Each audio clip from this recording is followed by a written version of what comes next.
My bass man got shocked right on the lips. He was singing a tune, playing a sweet little lick, leaned into the mic, got zapped. I don't know if that's ever happened to you guys. I don't know if you guys are musicians out there or not. But typically in a home, you're not going to get shocked.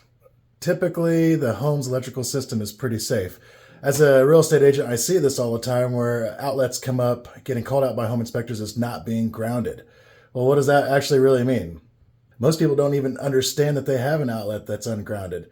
And you might ask, well, how would you ever even know if you did have an ungrounded outlet? Sometimes it's hard to tell until you're playing a sweet jam and you're touching your bass or your guitar and the mic all at the same time. I've got a sound system right here. The sound system gets plugged into the wall, and the microphones get plugged into that sound system. So there's one chain going that way. And then the guitar amps, they get plugged into the wall, and then the guitars get plugged into the amp, right? So when you're holding the guitar here and you're singing into the microphone here, you're creating a circuit of electricity. And if it's not grounded, you're going to get shocked. You're going to make that connection for the electrical circuit.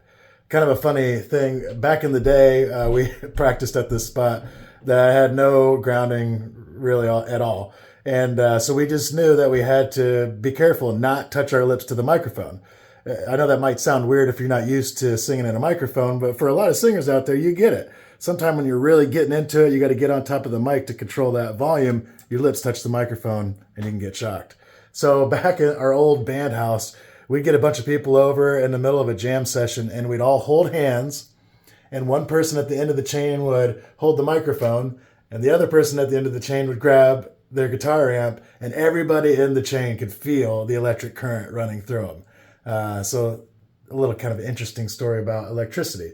But I've got this problem and I want to get it fixed. I'm having a bunch of people over for a New Year's Eve party. We always like to kind of hang out down here, play a little bit of music. So I got to figure out what's going on.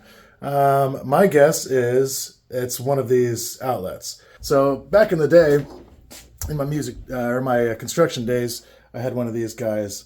Didn't have much need for it for a while. As a real estate agent, I almost always have one of these in my car so that I can always check the outlets if a homeowner said that he fixed the GFCI or fixed the grounding. Well, I can go in with one of these guys and check it out. These are pretty cool too. If you guys aren't familiar with these, try to get some good light. You stick it into the wall. This particular one has a GFCI tester on it. So if there's a GFCI outlet, GFCI is the ones that got the test reset buttons on the outlet. You can trip it with this to make sure that that actual button is functioning properly. So I'm going to take one of these. I'm going to go around. I'm going to check these outlets, and I'm going to see if I can find out where my grounding issue is. All right, so I'm going to start off by making sure I can see all of the outlets and nothing is hidden. So got one there, nothing back there. Oh, check out my sweet beer fridge. Oh yeah, thanks, Marshall. All right, I think I've got them all found. Let's go back here in this corner. Let's start here. This is the northeast corner, if anybody's familiar. So it's going to show you how it's wired to give you a good idea visually what you're dealing with. This is the outlet there that I think was causing the issue. It's showing that it's good. Let's check this one. Stick that one there. Let's unplug these. That one looks good. So this is strange because it's usually the outlet that the sound system is plugged into. This is kind of what I'm thinking. So it's got to be this one. It's showing that it's good. Let me just check the bottom real quick. Aha! Look at that. The middle one's only one lit up, so on top of that tester you'll see open ground. That's what we're dealing with. Found it. So strange though. It showed like it was good before. I wonder if that ground, whenever I plug this thing in, that ground was making the connection. Sometimes when you plug it in, it could push things around a little bit. Well, let's open it up and see. Now, safety first, guys. Go to your electric panel, turn off the power. I haven't done that in this video, so don't don't do what I do, but take my advice. I've installed a lot of outlets in my day. There's a little tab there just to show you on that screw. If you guys are taking one of these off, it's going to feel like that screw is just not coming out, but there's a tab by design to keep these screws from falling out of the outlet so you don't have to go find them. All right, I've got it out, and there it is. That copper wire there's the ground. That should be in there. So I'm going to get that put into place and see.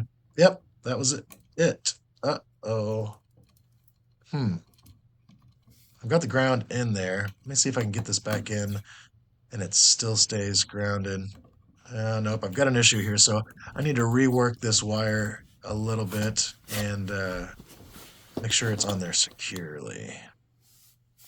All right, guys, so there's a couple different ways you can do this with this kind of outlet. There's a hole in the back you can slide it into, and that screw will clamp down onto it. I wasn't having any luck, so I actually had to wrap this ground wire around that green screw. If you guys are ever dealing with receptacles, that green screw is for the ground. Got to make sure that that's on there if you want a properly grounded outlet. All right. Light's showing me that I'm wired up right. I've got that ground in there pretty good. Let's get this cover back on. Make sure it's straight. And then let's test it one last time. There we go. Let's test the top just to make sure. Boom. You know, another way that you might determine if you've got a grounding issue is if you do have a band space and you are running any sort of powered speakers or you've got a power amp at all that's plugged in, if you're getting a hum out of those speakers, sometimes it's because there's no grounding. Sometimes it's a cable issue. Sometimes it's an audio line running over a power line. But sometimes it's actually because the outlet's not grounded. And I noticed that yesterday when I was playing some music that for some reason one speaker had a hum to it. Well, we had a grounding issue. So no more hum, no more getting shocked. Time to rock on.